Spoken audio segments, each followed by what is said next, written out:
औसेकर महाराज यांचे चक्री भजन हे पंढरपूरच्या माघी यात्रेतील मुख्य आकर्षण समजले जाते। आज परंपरेप्रमाणे औसेकर महाराजांचे चक्री भजन पंढरपूरच्या विठ्ठल मंदिरातील सभामंडपात संपन्न झाले। चक्रकार पद्धतीने हरिनामाचा गजर करत टाळ मृदुंगाच्या जयघोषात हे भजन संपन्न होत असते।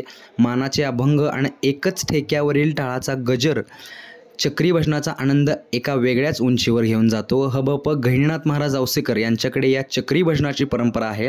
माघी यात्रेची सांगता औसेकर महाराजांच्या विठ्ठल मंदिरातील चक्री भजनाने होत असते। परंपरा म्हणण्यापेक्षा ही एक सेवा आहे। माघ शुद्ध त्रयोदशीला अनेक वर्षापासून आमच्या घराण्यामध्ये श्री विठ्ठलाच्या चरणी व माता रुक्मिणीच्या चरणी ही चक्री भजनाची सेवा रुजू होते।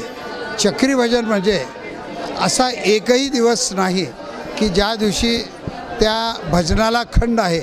भजन रोज होतं। आमच्या घरात कोणी वारलं कोणी मेलं तरी भजन कधीही आमच्या घरातलं हे बंद होत नाही। असं हे चक्री भजन गोलाकार फिरत याचे एकूण 14 अभंग आहेत। हे 14 अभंग देगलूरचे परमपूज्य सद्गुरू गुरुगुंडा महाराज यांनी रामपूरच्या वनामध्ये तपश्चर्या करून भगवंतांनी 14 वेगळ्या वेगळ्या रूपाचे दर्शन दिलं।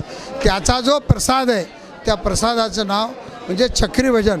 संसाराच्या चक्रातून झटपट मुक्त करणारं भजन म्हणजे चक्री भजन आहे। किती वर्षाची परंपरा आहे? आमच्या घराण्यामध्ये आश्विन शुद्ध पंचमी शके 1718 साली आमच्या घराण्यामध्ये चक्री भजनाचा प्रसाद प्राप्त झाला।